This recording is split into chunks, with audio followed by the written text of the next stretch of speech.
sur ce que c'est qu'une séparation conflictuelle. Je peux confirmer ce qu'a dit René, puisque donc mon histoire est surtout celle de mes enfants, mythologique, et je peux confirmer des faits que je vis et que mes enfants vivent donc depuis 10 ans. Donc le départ de l'histoire, c'est un divorce pour violence conjugale. Donc je dépose plainte à la gendarmerie avec déjà des convocations. Ensuite, je me décide quand même à divorcer, sinon je ne serais peut-être plus en vie à ce jour-ci. Donc je vois un avocat, et comme il y a du pénal, puisqu'il y a eu des violences, j'ai été convoquée par l'association d'aide aux victimes, la RABEN. Donc tout ceci, ce sont des convocations par la justice. Et ensuite, donc, il y a eu le divorce qui me donne le droit de garde, avec des droits de visite tout à fait classiques chez le père. Et le père devait contribuer à la pension alimentaire. Donc le conflit commence financièrement. Donc le notaire refuse de faire la liquidation de l'origine matrimoniale, ainsi que donc j'ai acheté un appartement lors de mon divorce et mon titre de propriété est recelé. Donc pour les enfants, ils allaient chez le père tout à fait normalement pendant 1 an, mais mon ex-mari qui m'avait menacé de me faire perdre mon appartement commence à me harceler. Ces harcèlements ont duré 5 ans. Et ensuite, très rapidement, ne paye plus la pension alimentaire. Donc c'est une loi. Donc là, je peux quand même insister sur le fait que c'est une loi qui est votée, mais qui n'est pas respectée. Donc je demande la pension alimentaire auprès de la CAF, puisque monsieur avait un emploi. Et comme en parallèle, mon ex-mari nous harcelait, que les enfants témoignaient des signes de mal-être chez le père, c'est comme je le disais, ce sont les enfants. Donc l'assistante sociale de la CAF alerte le Conseil général. Et là, en 2006, bien nous voilà engrenés avec les services sociaux.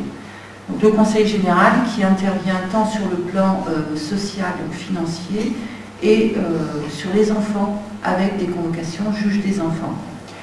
Donc ce qu'ont vécu mes enfants, ont des convocations auprès des assistantes sociales, qui vont dans les établissements scolaires. Donc ça a commencé à l'école primaire et ça a continué jusqu'au collège.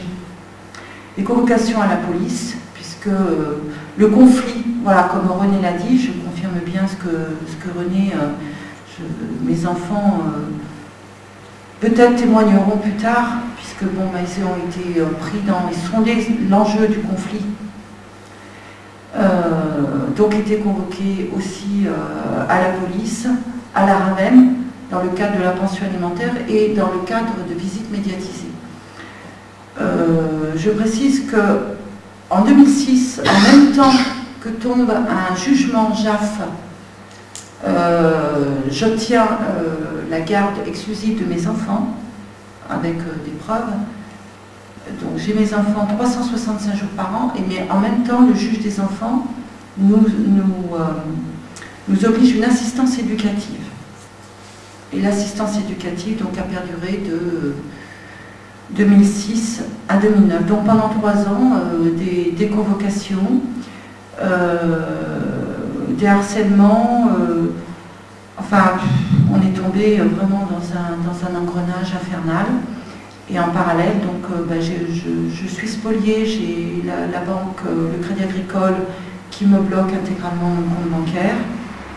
Je suis convoquée pendant mon temps de travail, emmener un enfant, emmener le deuxième, j'assumais leur éducation comme j'ai pu, aller voir les professeurs, je ne sais pas comment j'ai fait, puisque tout a été un enchaînement, avec des privations de droits fondamentaux, c'est-à-dire que mes enfants ont vécu à mon domicile, nous avons passé 2 hivers sans gaz, donc sans chauffage, 2 ans sans eau chaude, et la pire des années, ça a été l'année 2009. où nous avons vécu 7 mois sans électricité. Et 3 mois après l'arrestation du père qui était devant ma porte, puisqu'il était pendant 5 ans devant ma porte, par période, des fois il était 3 fois par jour et des fois pendant 2 mois on ne le voyait pas, alors que les enfants étaient à mon domicile, il est arrêté menotté sous notre fenêtre, menotté en récidive alcoolique, et là d'une intervention de l'établissement scolaire qui oblige mes enfants enfin mon fils, parce qu'il était plus petit, plus jeune, plus malléable, à repartir chez le père, parce que le harcèlement judiciaire, mon ex-mari était soutenu par les services sociaux. Il y a eu au fur et à mesure un renversement de situation. Et convocation juge aux affaires familiales, juge des enfants. J'avais des fois jusqu'à 3 convocations dans le même mois. Juillet 2006, 3 convocations en justice le même mois. Octobre 2009, 3 convocations en justice le même mois. Octobre 2010, idem. J'ai eu mon nom avec de la prison ferme sur la presse locale, alors que mon fils, pour la représentation d'enfants, alors que mon fils, je ne le voyais plus depuis juillet 2009. Et donc, mon fils, depuis juillet 2009, il n'est pas rentré à la maison, et ma fille, depuis avril 2010. Voilà. Donc, ce sont 2 enfants qui sont maintenant orphelins de mère, puisque je suis encore là, je suis maman, j'ai eu quelques échanges SMS, ma fille a eu 18 ans, mais je veux dire, nous n'avons pas une relation normale. Qu'est-ce que pensent ces enfants avec tous ces intervenants, cette multiplicité d'intervenants, donc les services sociaux, les juges, la police, le collège, voilà, et en parallèle, je peux même dire, je peux parler du Trésor public, parce que quand vous recevez un procès-verbal du Trésor public avec votre nom ainsi que le nom de votre fille, qui doit de l'argent, enfin, pour eux, je dois de l'argent, mais bon, je n'avais pas les moyens, j'étais en dessous des minima sociaux, il y a le nom, les coordonnées de ma fille, qui était mineure. Un jour ou l'autre, ça peut ressortir, les écrits restent, on est bien d'accord. Donc la complexité judiciaire, donc ce sont aussi les avocats, jusqu'à ce qu'aucun avocat me défende. Donc les derniers jugements, donc je n'ai plus d'autorité parentale, mais je suis condamnée à payer une pension alimentaire, alors que je n'ai pas de revenus, et que le père n'a pas payé la sienne, alors qu'il avait des revenus supérieurs aux miens. Voilà, donc le rôle des enfants, l'otage, l'enfant otage, aujourd'hui. Mes 2 enfants, j'en reviens à René, pour me saisir mon appartement, ce que mon ex-mari m'avait prémédité avant le divorce, de 8 février 2004. Je te ferai perdre ton appartement. On m'a saisi mes meubles au mois de mai, enfin mes meubles, tout ce qu'il y avait au salon. Je n'ai pas de télévision, je n'ai pas d'ordinateur, je n'ai pas de téléphonie. On m'a saisi mon canapé et les meubles de famille de mes grands-parents, de mon arrière-grand-mère. Et je vis dans la peur. Ma fille a vu ceci. Mathilde est revenue constater ceci. Elle a 18 ans, elle a réussi son bac. Je peux être fière de chacun de mes 2 enfants. Mais il faut leur parler, enfin Mathilde, puisque Jérôme, j'ai de la difficulté à réinstaurer un dialogue, donc je suis très prudente avec Mathilde, mais voilà, aux enfants, il faut dire la vérité. La vérité. Moi, j'ai dit à ma fille, je suis allée avec elle pour les résultats de son baccalauréat, qu'elle a reçu, donc avec mention, elle a eu 20 en maths, j'en suis fière. Je n'ai rien à te cacher, je peux marcher la tête haute. Il y a des choses que tu devras savoir, mais bon, il faut y aller tout doucement parce qu'ils ont été manipulés par tout ce système. Qu'est-ce qu'ils pensent? Qu'est-ce qu'ils pensent au quotidien, le soir quand ils s'endorment? Voilà, comment vont-ils grandir? Ils seront adultes aussi. Voilà, moi, ce sont les questions que je me pose. voilà, ce sont des questions, et bon, j'ai assisté à la conférence à Lyon au mois d'avril sur l'aliénation parentale avec leurs séquelles. Aujourd'hui, ils sont encore pris en charge, on va dire, on est obligé de leur donner à manger, mais un jour ou l'autre, ils vont être livrés à eux-mêmes avec un emploi ou la difficulté de trouver un emploi, de se prendre en charge. Donc je pense que c'est au fur et à mesure qu'ils avanceront, qu'ils seront livrés à eux-mêmes, que les choses se remettront en place.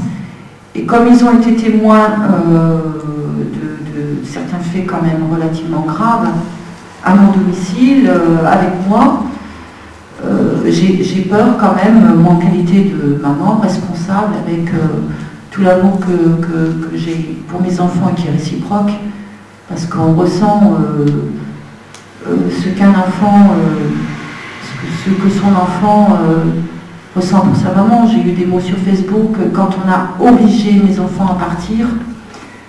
Je suis restée l'année 2010. Enfin, je dis jeune parce que ça devrait être l'inverse. En 2010, mes enfants étaient interdits de me voir. C'était pas écrit sur un papier, mais mes enfants m'ont fui parce que nous vivons dans la même ville, donc c'était des rencontres qui se pouvaient faire par hasard dans le bus ou au supermarché ou devant l'école, parce que je me suis présentée aussi à l'école. Quand vous voyez une maman, quand vous voyez vos enfants vous fuir, moi j'ai vu ma fille dans mon quartier, je prends le bus pour aller dans un sens, ma fille était dans l'autre sens, avec la rue qui nous séparait, on est restés mère et fille l'une en face de l'autre, sans se parler. Voilà, donc c'est un choc, vos enfants qui vous fuient. Donc qu'est-ce qu'on leur a dit? On leur a bien... Et qu'est-ce qu'ils pensent le soir?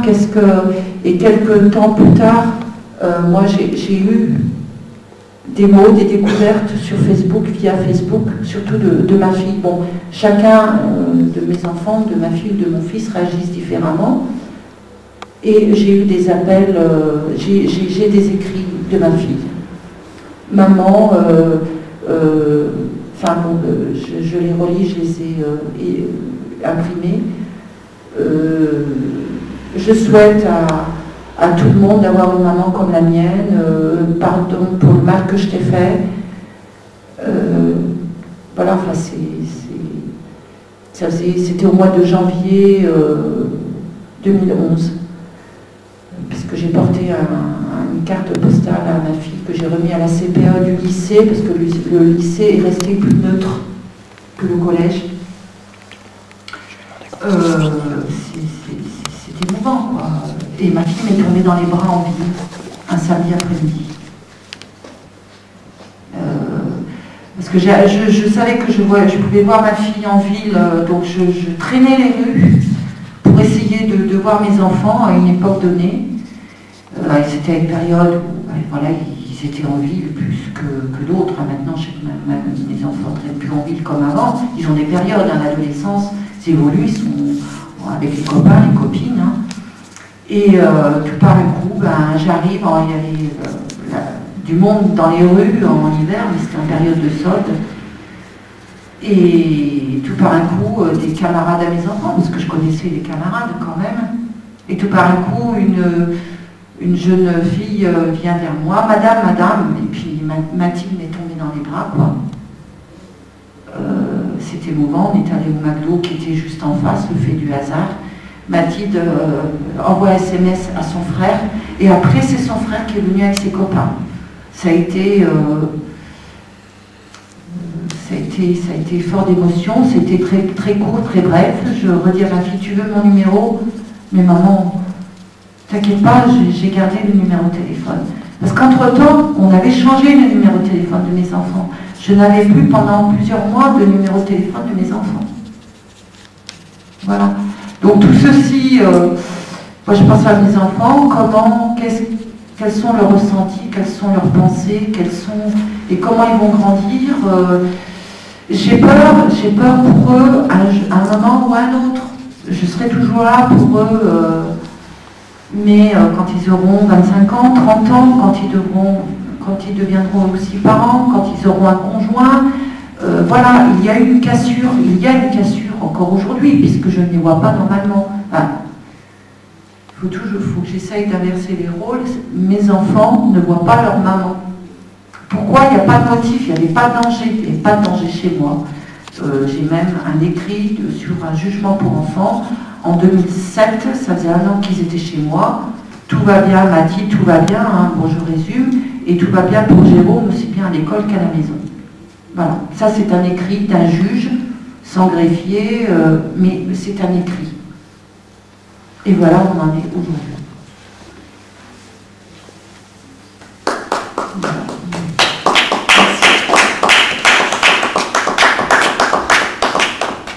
Et ma fille m'est tombée dans les bras en ville, un samedi après-midi. Parce que je savais que je pouvais voir ma fille en ville, donc je traînais les rues pour essayer de voir mes enfants à une époque donnée. C'était une période où voilà, ils étaient en ville plus que d'autres. Maintenant, je sais que mes enfants ne traînent plus en ville comme avant. Ils ont des périodes, hein, l'adolescence, ils évoluent, ils sont avec les copains, les copines. Hein. Et tout par un coup, j'arrive, il y avait du monde dans les rues en hiver, mais c'était en période de solde. Et tout par un coup, des camarades à mes enfants, parce que je connaissais les camarades quand même. Et tout par un coup, une jeune fille vient vers moi, madame, et puis Mathilde m'est tombée dans les bras, quoi. C'était émouvant, on est allé au McDo qui était juste en face, le fait du hasard. Mathilde envoie un SMS à son frère, et après c'est son frère qui est venu avec ses copains. Ça a été fort d'émotion, c'était très court, très bref. Je redis à ma fille, tu veux mon numéro? Mais maman, t'inquiète pas, j'ai gardé le numéro de téléphone.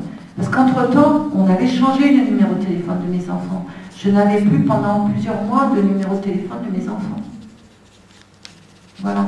Donc tout ceci, moi je pense à mes enfants, quels sont leurs ressentis, quelles sont leurs pensées, et comment ils vont grandir. J'ai peur pour eux à un moment ou à un autre. Je serai toujours là pour eux, mais quand ils auront 25 ans, 30 ans, quand ils deviendront aussi parents, quand ils auront un conjoint, voilà, il y a une cassure encore aujourd'hui, puisque je ne les vois pas normalement. Enfin, faut que j'essaye d'inverser les rôles. Mes enfants ne voient pas leur maman. Pourquoi? Il n'y a pas de motif, il n'y avait pas de danger, il n'y avait pas de danger chez moi. J'ai même un écrit sur un jugement pour enfants. En 2007, ça faisait 1 an qu'ils étaient chez moi. Tout va bien, m'a dit, tout va bien, hein, bon je résume, et tout va bien pour Jérôme, aussi bien à l'école qu'à la maison. Voilà, ça c'est un écrit d'un juge, sans greffier, mais c'est un écrit. Et voilà où on en est aujourd'hui.